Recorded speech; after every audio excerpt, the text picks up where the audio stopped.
Hello everyone, welcome you all at Lokesh sir unlimited study zone. कल हमने देखी थी कि ऊर्जा क्या होती है, एनवे स्तर पर ऊर्जा, और मैंने आपको ऊर्जा का मान बताया था कल।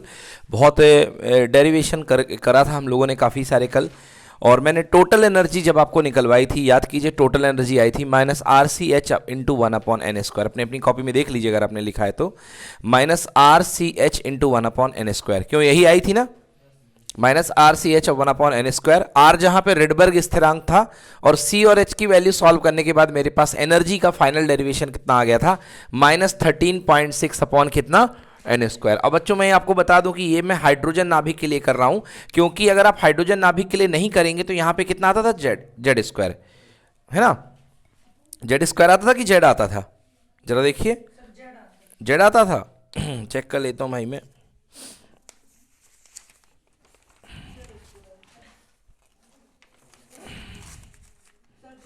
जेड² है, यस। तो जेड² को, ओके, तो जेड² को अपन ने जेड की वैल्यू 1 ले ली थी, है ना बेटा, जेड², बिल्कुल सही। तो जेड की वैल्यू 1 ले ली थी, तो यहाँ पर अपने पास हाइड्रोजन के लिए पर्टिकुलर केस बन गया था। तो हाइड्रोजन के लिए बन गया अपने पास RCH इंटू कितना, 1/n², ठीक है ना। अब देखिए यहाँ पर ये जो आपको लाइनें दिख रही हैं, ये हाइड्रोजन का एक तरीके से एनर्जी बैंड है। क्या है हाइड्रोजन का एनर्जी बैंड? तो ये ऊर्जा अंतराल, ऊर्जा बैंड है, ओके, ऊर्जा बैंड। ये मैं आपको समझा रहा हूं, ऊर्जा बैंड ये किसके लिए है, हाइड्रोजन के लिए है, ठीक है ना। तो समझिए इसको, ये क्या है। देखिए ये फॉर्मूला है, ऊर्जा जो होती है -RCH अपॉन n², ये होती है एक। जेड का मान यहां पर 1 रख दिया, मतलब हाइड्रोजन का परमाणु क्रमांक कितना बेटा, 1 है। अब ऐसा रखने के बाद इसकी वैल्यू, RCH की वैल्यू आती है -13.6। तो -13.6 बटे n², क्योंकि ये भी स्थिरांक है, ये भी स्थिरांक है, ये भी स्थिरांक है, तीनों कांस्टेंट है, तो कांस्टेंट की वजह से ये वैल्यू इतनी आ गई है, आ गई है। अब हम अलग अलग स्तरों पे हाइड्रोजन के परमाणु की, हाँ कहाँ पे H, हाँ हाँ हाँ, यहाँ H स्मॉल है, प्लांक कांस्टेंट है, गलती से हो गया, ये देखिए H, ओके। अब देखिए ये आ चुकी है वैल्यू। अब इसके बाद हम अलग अलग स्तरों पे हम ऊर्जा निकालते हैं। तो सबसे पहले देखते हैं मूल अवस्था, क्या देखते हैं, जिसको इंग्लिश में ग्राउंड स्टेट बोलते हैं भाई, है ना। तो ग्राउंड स्टेट पे एनर्जी निकालते हैं। एन का मान कितना रख देंगे, 1। एन का मान कितना रख देंगे, 1, मतलब पहली अवस्था है ना, मूल अवस्था, है ना। तो एन का मान 1 रख देंगे, तो -13.6 अपॉन 1 का स्क्वायर कितना हो गया, -13.6। तो -13.6 ये जो है हाईली निगेटिव, मतलब सबसे कम ऊर्जा ये है, सबसे कम। ऊपर जाने पर मैंने बताया था निगेटिव कम होता जाता है, तो ऊर्जा क्या होती जाती है, बढ़ती जाती है। आइए देखते हैं n=2 रखी, तो n=2 पर यहां पर ऊर्जा कितनी आ रही है, -3.4, -3 ऊर्जा बढ़ गई, ऊर्जा बढ़ गई। तो आप निम्न ऊर्जा स्तर पे थे, आप उच्च ऊर्जा स्तर पे आ चुके हैं, ऊर्जा क्या हो गई है, बढ़ गई है। आइए n=3 पे रखते हैं, तो 3 का स्क्वायर कितना हो जाएगा, -1.5। ध्यान से देखिए यहां पर का गैप बहुत ज्यादा है, मतलब जो पहला संक्रमण होगा, इलेक्ट्रॉन का पहला ट्रांजिशन, समझ गए ना, मतलब अगर आप जो है पहला ट्रांजिशन है सबसे ज्यादा वाला है, मतलब n=1 से n=2 तक जाने के लिए सबसे ज्यादा ऊर्जा की रिक्वायरमेंट है। देख रहे हैं आप कितनी, 13.6 से लेके 3.4, 13.6 से लेके 3.4। यदि मैं बोलूं कि यहां से इलेक्ट्रॉन को ग्राउंड स्टेट से करके एक्साइटेड स्टेट, मतलब उत्तेजित अवस्था में, मूल अवस्था से उत्तेजित अवस्था में आपने कुदाया है, ओके, तो क्या देनी पड़ेगी आपको, ऊर्जा देनी पड़ेगी, क्योंकि यहां पर ऊर्जा कम है और यहां पर ऊर्जा ज्यादा है, तो आपको ऊर्जा देनी पड़ेगी। तो ऊर्जा कितनी देनी पड़ेगी, डेल्टा ई बराबर, ओके, E2 माइनस कितना, E1, ऊर्जा में अंतर E2 माइनस E1, तो -3.4 और माइनस ऑफ माइनस कितना, 3.6। जरा इसको सॉल्व करिए भैया, कितना आएगा, प्लस का T.2, प्लस कितना आएगा, 10.2 आएगा कि नहीं आएगा, प्लस का 10.2। तो इतने इलेक्ट्रॉन वोल्ट ऊर्जा, ये देखिए इतने इलेक्ट्रॉन वोल्ट ऊर्जा क्या आ रही, धनात्मक में आ रही ना। केमिस्ट्री का कंसेप्ट लगाओ, अगर एंथैल्पी परिवर्तन धनात्मक में हो तो ऊर्जा देनी पड़ती है, ऋणात्मक में हो तो मिलती है ना। तो फिलहाल यहां पर इतनी ऊर्जा आपको क्या करनी पड़ेगी, देनी पड़ेगी, क्योंकि ये देना पड़ रहा है, उच्च ऊर्जा स्तर पे जा रहे हैं, तो इतनी ऊर्जा आपको 10.2 इलेक्ट्रॉन वोल्ट यहां पर क्या करनी पड़ेगी, देनी पड़ेगी। समझ में आया ना। इस तो सबसे पहला जो ट्रांजिशन, जो पहला संक्रमण हो रहा है, वो बहुत ज्यादा एनर्जी ले रहा है, बहुत ज्यादा एनर्जी ले रहा है, और ये ऊर्जा ये ऊर्जा आप किस रूप में इसको दे सकते हैं? फोटोन के रूप में। किस रूप में दे सकते हैं? फोटोन के रूप में। देखिए 10.2 इलेक्ट्रॉन वोल्ट है, ये यहां से ये ऊर्जा जो आपने इसको दी है ये इधर जाकर के गया है। एक बात तो ये हो गई, चलो उसकी फोटोन की बात बाद में करेंगे। अभी दूसरा व्यू देखो। दूसरा व्यू ये है कि अभी आप यहां से यहां गए हैं तो आपने इसको 10.2 का प्लस 10.2 का जैक लगाया। बोलो लगाया कि नहीं लगाया? दूसरी बात ये समझो कि अगर ये इलेक्ट्रॉन यहां से लेकर के यहां आएगा तो पहले 10.2 अवशोषित कर रहा था तो उच्च ऊर्जा स्तर में गया। अब अगर उच्च ऊर्जा स्तर से निम्न ऊर्जा स्तर में आएगा तो 10.2 क्या करेगा? रिलीज करेगा। क्या करेगा? 10.2। तो उस समय आपका ऊर्जा का परिवर्तन प्लस 10.2 नहीं आएगा, क्या आएगा? माइनस 10.2। क्या आएगा? क्योंकि आप दिस माइनस दिस करेंगे, अंतिम माइनस प्रारंभिक, अंतिम ये बन जाएगा और प्रारंभिक आ रहा समझ में? अंतिम माइनस प्रारंभिक, तो इसमें से इसको माइनस करेंगे तो कितना आएगा? Minus 10.2 electron volt. समझ रहे हैं? मतलब इतनी ऊर्जा मुक्त होगी, इतनी ऊर्जा मुक्त होगी। क्लियर हुआ कि नहीं हुआ? और ऊर्जा जब मुक्त होती है इलेक्ट्रॉन के संक्रमण से, जब ऊर्जा उच्च ऊर्जा स्तर से इलेक्ट्रॉन जब निम्न ऊर्जा स्तर में गिरता है तो इलेक्ट्रॉन की जो ऊर्जा निकलती है वो किस रूप में निकलती है? फोटोन के रूप में। किसके रूप में? फोटोन। फोटोन की ऊर्जा क्या होती है? H new. फोटोन की ऊर्जा, फोटोन क्या? ऊर्जा का विकिरण है जिसकी पैकेट फॉर्म में एनर्जी रहती है। तो फोटोन के रूप में ऊर्जा निकलेगी एच न्यू बराबर एच सी अपॉन लैम्डा। बोलिए हाँ या ना? H c upon lambda. तो देखिए भाई साहब, यहां पर एक पर्टिकुलर फोटोन की, एक विशेष प्रकार के फोटोन की एक विशेष वेवलेंथ होगी कि नहीं होगी? विशेष वेवलेंथ होगी कि नहीं होगी? ठीक है, तो मैं आपको बता दूं यहां पर ऊर्जा क्या है? सबसे ज्यादा। इस ट्रांजिशन में ऊर्जा क्या है? सबसे ज्यादा। अगर एनर्जी ज्यादा होगी तो आवृत्ति भी क्या होगी? तो तरंग दैर्ध्य क्या होगी? तरंग दैर्ध्य क्या होगी? कम। तो बेटा इस जोन में जो तरंग दैर्ध्य आपको मिलती है पहले ट्रांजिशन के लिए, जो आपको जो तरंगे निकलेंगी उनकी तरंग दैर्ध्य मालूम किस में आएगी? अवरक्त रीजन में। किस में रीजन में आएंगी? अवरक्त रीजन में आएंगी। आई बात समझ में ना? अब जैसे आप ट्रांजिशन करते जाएंगे करते जाएंगे करते जाएंगे, उस समय जो ट्रांजिशन जैसे जैसे आपका ऊपर होता जाएगा दो लेवल के बीच का, इन दो लेवल के बीच का ट्रांजिशन, तो बताइए ऊर्जा ज्यादा मुक्त होगी कि कम मुक्त होगी? कम मुक्त होगी। समझ में आया ना? मान लीजिए कोई इलेक्ट्रॉन जो है यहां से यहां आ रहा है तो 10.2 पहले मुक्त हो रही थी, बट इसमें क्या मुक्त होगी? कम मुक्त होगी। होगी कि नहीं होगी? तो ऊर्जा का गैप कम बनेगा और एनर्जी कम है। अगर एनर्जी क्या है? कम है, तो एच न्यू, न्यू भी क्या होगा? कम। मतलब तरंग दैर्ध्य कैसा बनेगा? ज्यादा। तो तरंग दैर्ध्य मतलब सबसे पहले अगर बड़ी ऊर्जा है तो कौन से तरंग दैर्ध्य निकलेंगे? अवरक्त, छोटी तरंग दैर्ध्य। बड़ी ऊर्जा मतलब छोटी तरंग दैर्ध्य। पहले क्या निकलेगी? अवरक्त। अवरक्त के बाद क्या निकलेगा? दृश्य। और दृश्य के बाद क्या निकलेगा? परावैगनी। क्या निकलेगा? परावैगनी। समझ गए ना? क्योंकि परावैगनी की तरंग दैर्ध्य क्या होती है? सबसे छोटी, है ना? और सॉरी अगर आपके पास उल्टा बोल गया मैं यहां पर, अगर देखिए आप बहुत कम ट्रांजिशन कर रहे हैं तो आवृत्ति क्या होती जाएगी? घटती जाएगी। आवृत्ति क्या होती जाएगी? घटती जाएगी। और तरंग दैर्ध्य क्या होती जाएगी? बढ़ती जाएगी। ठीक है ना? तो आवृत्ति जितनी घटेगी तरंग दैर्ध्य उतनी बढ़ेगी।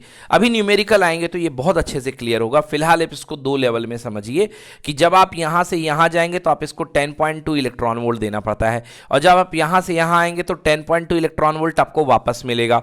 ये 10.2 इलेक्ट्रॉन वोल्ट आपको किसके फॉर्म में मिलेगा? आपको फोटोन के फॉर्म में। किसके फॉर्म में? और उस फोटोन की पर्टिकुलर क्या होती है? एनर्जी होती है एच न्यू। एच न्यू बराबर एच सी अपॉन क्या होगा? लैम्डा। तो बताइए जब ये यहां से यहां गिरने पर क्या करेगा? उत्सर्जित करेगा। क्या करेगा? उत्सर्जित करेगा। एक विशेष तरंग दैर्ध्य की तरंगे क्या करेगा? उत्सर्जित करेगा। यस और नो? इसलिए इस स्पेक्ट्रम को बोलते हैं बैंड स्पेक्ट्रम। क्या बोलते हैं?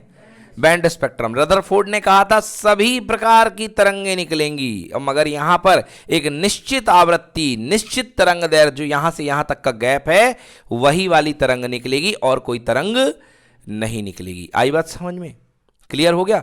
तो ये एनर्जी का गैप बना लीजिए। अब मैं आपको एनर्जी बता देता हूं। देखिए पहले लेवल की एनर्जी -13.6, दूसरे लेवल की एनर्जी कितनी है बेटा? -3.4, तीसरे लेवल की एनर्जी है -1.5, चौथे लेवल की एनर्जी कितनी? -0.85। जैसे ऊपर जाते जाएंगे तो एनर्जी क्या हो रही है? बढ़ रही है। एनर्जी क्या हो रही है? बढ़ रही है। और अगर इस तरीके से और ये बैंड देखो शुरुआत का दूर है, मतलब पहले दो बैंड बहुत दूर हैं, फिर क्या है? पास हैं, फिर क्या है? पास हैं।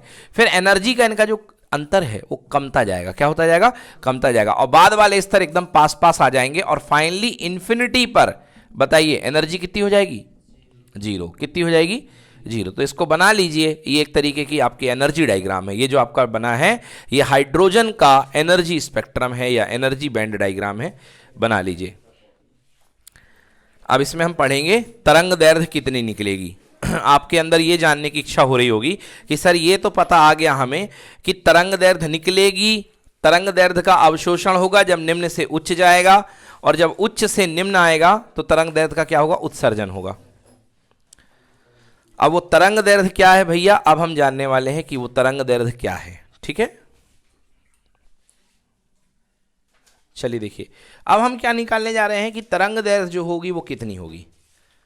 यहां से मान लीजिए इलेक्ट्रॉन 2 नंबर से 1 नंबर पे कूदा, 2 नंबर से 1 नंबर पे, दूसरे सेल से पहले शेल पे कूदा, या तीसरे से पहले पे कूदा, या चौथे से पहले पे कूदा, या पांचवें से पहले पे कूदा। अब जितना ज्यादा ऊपर से कूदेगा, जितना ज्यादा ऊपर से कूदेगा, ऊर्जा उतनी ज्यादा मुक्त होगी। बोलिए हाँ या ना? जितना ज्यादा ऊपर से कूदेगा ऊर्जा उतनी ज्यादा मुक्त होगी। ऊर्जा जितनी ज्यादा मुक्त होगी इसका मतलब आवृत्ति उतनी ज्यादा होगी, आवृत्ति उतनी ज्यादा होगी, और आवृत्ति जितनी ज्यादा होगी मतलब तरंग दैर्ध्य उतनी क्या होगी? छोटी होगी। मतलब यदि आप टॉप लेवल से इलेक्ट्रॉन को कुदा रहे हैं, टॉप लेवल से इलेक्ट्रॉन को कुदा रहे हैं, हाँ या ना, तो ऊर्जा का जो मुक्त होगी ऊर्जा वो क्या होगी? सबसे ज्यादा होगी, सर्वाधिक होगी। ऊर्जा सबसे ज्यादा मतलब E बराबर एच न्यू, सबसे ज्यादा, और न्यू सबसे ज्यादा मतलब लैम्डा सबसे कम। न्यू सबसे ज्यादा मतलब 3 विकरणों में दृश्य, अवरक्त एवं परावैगनी। बताइए सबसे ज्यादा ऊर्जा किसकी होती है? सबसे ज्यादा आवृत्ति किसकी होती है? परावैगनी की। कौन सी की? परावैगनी की। मतलब इस ट्रांजिशन के लिए n=1 पे जो ट्रांजिशन होता है उसमें कौन सा स्पेक्ट्रम बनेगा? परावैगनी। कौन सा विकिरण निकलेगा? परावैगनी। ये डायरेक्टली क्वेश्चन आता है। ठीक है बेटा, मतलब यहां से यहां हाई लेवल में परावैगनी आ जाएगा। फिर इसके बाद यदि यहां तक आएंगे तो कौन सा निकलेगा? दृश्य, है ना? परावैगनी के बाद किसमें? दृश्य। और पीछे जाते जाएंगे यहां पर तो कौन सा विकिरण निकलेगा? अवरक्त। क्या निकलेगा? अवरक्त। समझ में आया? मतलब स्पेक्ट्रमी रेखाएं जो आएंगी इसमें परावैगनी होंगी, इसमें आपके पास आपको दृश्य का स्पेक्ट्रम मिलेगा, और इसमें किसका मिलेगा? अवरक्त का। बच्चों तरंग दैर्ध्य तो हम निकाल लेंगे, मगर कुछ नाम रख दिए गए हैं, निकलने वाली तरंगों के कुछ नाम रख दिए गए हैं, कि स्पेक्ट्रम के कुछ नाम रख दिए गए हैं, कि ये स्पेक्ट्रम की सीरीज का नाम रख दिया गया कि ये स्पेक्ट्रम किस सीरीज में आता है। अगर ट्रांजिशन हो और इलेक्ट्रॉन आके n=1 पर गिरे, किस पर गिरे? तो निकलने वाली स्पेक्ट्रमी रेखाओं को कहा जाता है कि ये लाइमन सीरीज में आती हैं। किस में आती हैं? लाइमन सीरीज के लिए। तो n=1 के लिए जो सीरीज का नाम दिया गया है उसका नाम है लाइमन श्रेणी। क्या नाम दिया गया है?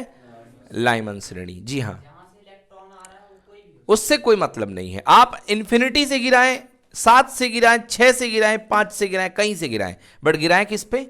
1 पे। तो अगर n=1 पर आपका इलेक्ट्रॉन फाइनली आकर के गिरा है, समझ गए ना, तो जो स्पेक्ट्रम आएगा वो किस श्रेणी के अंतर्गत आएगा? लाइमन श्रेणी। ठीक है ना? लाइमन। ठीक है ना? अभी पता चल जाएगा लाइमन श्रेणी। अगर n=2 आपकी लोएस्ट सेल है, गिरा है ऊपर से, सुन लो अभी लिखवा दूंगा, n=2 है तो बताइए उस स्पेक्ट्रम किस श्रेणी में आएगा? बामर। किस में आएगा? बामर। n=2 में आकर के गिरा है तो बामर श्रेणी कहलाएगा। अगर n=3 पे गिरा है तो क्या बोलेंगे? पाश्चन। समझ गए ना? n=3 पे गिरा है तो पाश्चन। n=4 पे गिरा है तो क्या बोलते हैं? ब्रैकेट। क्या बोलते हैं? ब्रैकेट। और n=अगर 5 पे गिरा है आकर के उच्च से, चाहे 6 से गिरा हो चाहे 7 से गिरा हो, बट गिरा किस पे हो? 5 पे, तो उसको बोलते हैं फुंड श्रेणी। क्या बोलते हैं?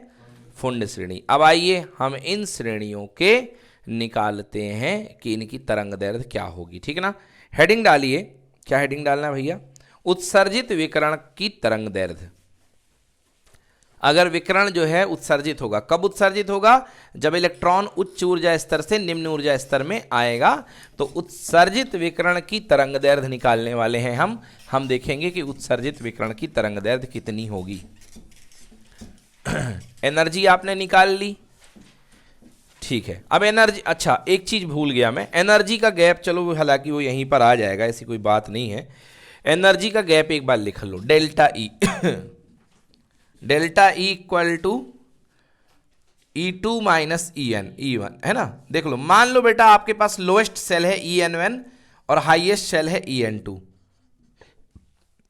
मान लो उच्चतम सेल क्या है En2 और निम्नतम सेल क्या है En1। अब मैंने 1 पे ही नहीं बोला है, N1 मतलब कहीं भी कोई भी मान लीजिए N1 है, नीचे होगी 1 1 2 कुछ भी होगी, और ऊपर वाले का नाम मैंने क्या दे दिया N2। चलिए हाँ भाई, En2 माइनस 13.6 अपॉन N2 का स्क्वायर, पढ़े हो ना, नहीं पढ़े हो? माइनस 13.6 अपॉन N2 का स्क्वायर, और माइनस, और ये भी माइनस 13.6 अपॉन N1 का स्क्वायर। बोलिए यस और नो। इलेक्ट्रॉन क्या वोल्ट। लियो भैया, ऊर्जा का आंसर आ गया है।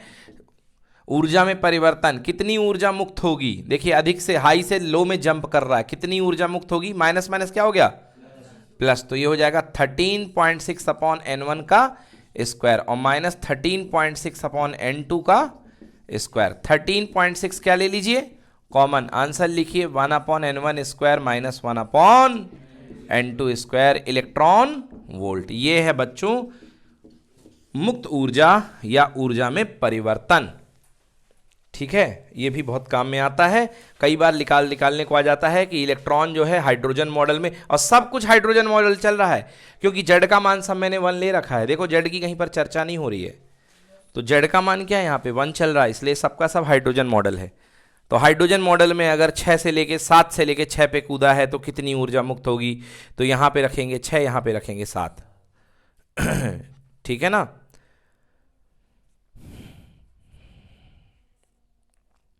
तो ये तरंग दैर्ध्य नहीं था, तरंग दैर्ध्य की हेडिंग काट दीजिएगा, ये ऊर्जा में परिवर्तन है। अब इसके बाद आएगा तरंग दैर्ध्य, कितनी तरंग दैर्ध्य मुक्त होगी?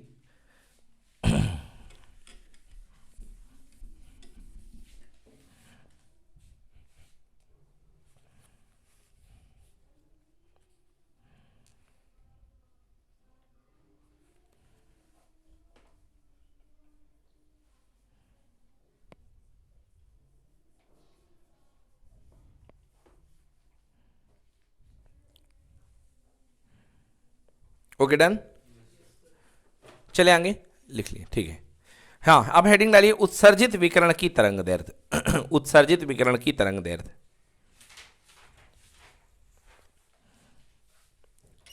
उत्सर्जित विकिरण की तरंग दैर्ध्य, रफ कर रहा हूं इसको।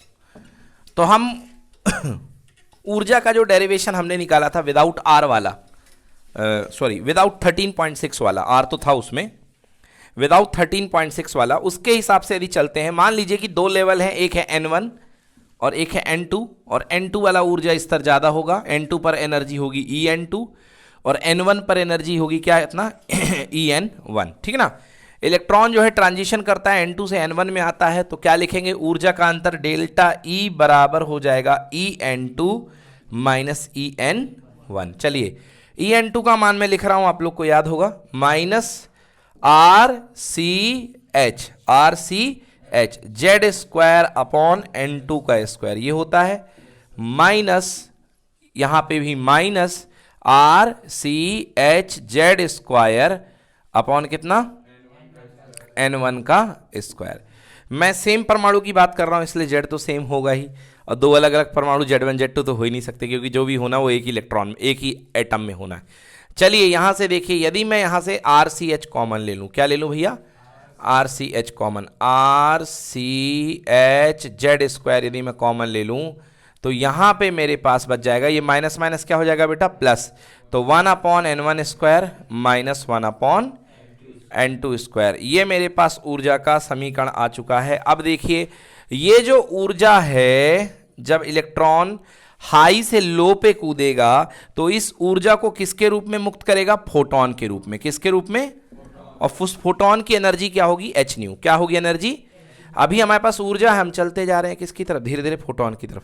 तो ये ऊर्जा किस रूप में मुक्त होगी? एच न्यू के रूप में। होगी कि नहीं होगी? तो एच न्यू बराबर हो गया RCH Z square 1 upon N1 square minus 1 upon N2 square. बच्चों H से H मैंने क्या कर दिया? काट दिया। न्यू इक्वल टू सब लोग जानते हो C अपॉन कितना? लैम्डा होता है ना, nu equal to C by lambda equal to RCZ square 1 upon N1 square minus 1 upon n2 square. ये देखिए जी c से c भी क्या हो गया, हाँ तो यहां आ गया क्या 1 अपॉन लैम्डा इक्वल टू यहां पे आ गया जेड स्क्वायर और साथ में क्या are Z square 1 upon n1 square minus 1 upon n2 square. आप कहेंगे सर लैम्डा को पलट दो, देखो यहां मत पलटो, आप इसको हल कर लेना, जब सब कुछ आ जाए तब पलट देना, क्या कर देना। और 1 अपॉन लैम्डा क्या कहलाता है फिजिक्स में, तरंग संख्या, क्या कहलाता है, तरंग संख्या, समझ गए। 1 लैम्डा को बोलते हैं तरंग संख्या, और इसी को उलट दोगे तो क्या बन जाएगा, लैम्डा बन जाएगा। तो आप कैलकुलेशन में 1 अपॉन लैम्डा ही निकालिए, और जब आपका क्वेश्चन आएगा तो 1 अपॉन लैम्डा पहले सॉल्व कर लेना, हाँ या ना। नहीं तो देखो कितना परेशान होना पड़ेगा, ये 1 अपॉन में जाएगा, फिर एलसीएम लोगे, फिर ये करोगे वो करोगे। तो इसको सीधे ऐसे सॉल्व कर लेना और बाद में आ जाएगा आपके पास लैम्डा। तो 1 upon lambda equal to R Z square. चलिए हाइड्रोजन परमाणु के लिए जेड का मान कितना होता है, 1। तो अब इसको हम जनरलाइज करते हैं कि भैया हाइड्रोजन के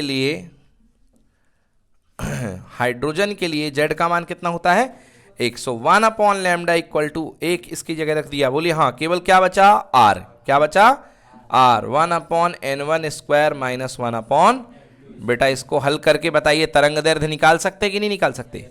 तो इसको हल करके आप विकिरण की तरंग दैर्ध्य निकाल सकते हैं। यहाँ आर होता है रेडबर्ग स्थिरांक, आर क्या होता है, कल भी इसकी वैल्यू मैंने बताई थी, आज भी बता रहा हूँ रेडबर्ग स्थिरांक की वैल्यू नहीं, वो एच की वैल्यू है बेटा, 6.6 इंटू 10⁻34 वो एच की है। रेडबर्ग स्थिरांक की वैल्यू होती है 1.097 इंटू 10⁻7 मीटर इनवर्स। देखिए लिखी होगी आपकी कॉपी में, ये है इसकी वैल्यू रेडबर्ग स्थिरांक की वैल्यू है, ठीक है जी, आ गया। यस, तो 1.097 इंटू 10⁻7 मीटर इनवर्स, और ये आपका फाइनली डेरिवेशन हो गया। 1 अपॉन लैम्डा से आप सॉल्व कर सकते हैं। क्लियर हो गया। अब आइए स्पेक्ट्रम के लिए हम पर्टिकुलरली वेवलेंथ को डिज़ाइन कर लेते हैं कि अलग अलग जगह के लिए, अलग अलग वेवलेंथ के लिए, अलग अलग सीरीज़ के लिए हमारी वेवलेंथ क्या निकलेगी। तो सबसे पहले देखते हैं लाइमन सीरीज़। कौन सी सीरीज़, लाइमन सीरीज़ के लिए। लाइमन श्रेणी के लिए जो निम्न ऊर्जा स्तर होता है वो क्या होता है, n equal to 1, n equal to क्या होता है 1। तो चलिए लाइमन सीरीज के लिए जो तरंग दैर्ध्य निकलेगा इस फॉर्मूले से निकलेगा 1 अपॉन आर, 1 अपॉन कितना 1, निम्न कितना है 1, बोलो हाँ, और उच्च जो रहना हो रहे आए, उच्च जो रहना हो रहे आए, ठीक है ना। तो 1 अपॉन 1 स्क्वायर, और उच्च कुछ भी हो जाए n की वैल्यू, जहां n का मान क्या है 2 3 4 डा, हाँ या ना, समझ में आ रहा कि नहीं आ रहा है। चलो इधर देखो भैया, लाइमन के बाद कौन सी सीरीज है, बामर। तो 1 अपॉन लैम्डा है ना जी, बामर के लिए 1 अपॉन कितना आर, बोलो यहाँ पे क्या आएगा 1 अपॉन 2 का स्क्वायर कितना 4 माइनस 1 अपॉन कितना। अब सवाल कैसे आएगा मालूम, सवाल आएगा यदि कोई इलेक्ट्रॉन, समझ गए ना, छठवें ऊर्जा स्तर से गिरता है तो बामर श्रेणी के लिए तरंग दैर्ध्य ज्ञात कीजिए। अब आपको ये नहीं बताएगा कहाँ गिरता है, अब बामर बोल रहा मतलब कहाँ गिनेगा, n इक्वल टू 2 में, n इक्वल टू 2 पे, तो आप 4 रख दीजिएगा, निकाल लीजिएगा, है ना। n इक्वल टू कहाँ से गिरा 3 से, हाँ कहाँ से गिरेगा ये जरूर बताएगा, 3 से 4 से 5 से 6 से, ये तो 3 4 5 6 डा। चलिए बामर के बाद कौन सी आती है, पाश्चन। तो बामर के बाद है पाश्चन श्रेणी के लिए तरंग दैर्ध्य 1 upon lambda equal to R, बोलो कितना आएगा 1 अपॉन 9 माइनस 1 अपॉन n का स्क्वायर, उच्च ऊर्जा स्तर कुछ भी हो सकता है, n इक्वल टू 4 5 6। पाश्चन के बाद बोलो क्या आती है, ब्रैकेट। तो ब्रैकेट श्रेणी के लिए जो तरंग दैर्ध्य निकलेगी इस फॉर्मूले से निकलेगी 1 upon R lambda equal to R, 1 upon कितना 16 माइनस 1 अपॉन n का स्क्वायर। और ब्रैकेट के बाद कौन सी आती है, फुंड सीरीज के लिए 1 upon lambda equal to R, हाँ क्या आएगा यहाँ पे 1 अपॉन 25 माइनस 1 अपॉन n का स्क्वायर। सारे आंसर किस में निकलेंगे, लैम्डा के एंगस्ट्रॉम में। किस में निकलेंगे, एंगस्ट्रॉम में। आई बात समझ में कि नहीं आया, कोई दिक्कत है क्या। तो चलिए नोट कर लीजिए इसको, ये आपका यहाँ पर टॉपिक आपका इस तरीके से कंप्लीट हो जाता है, सारी चीज़ें कवर हो गई।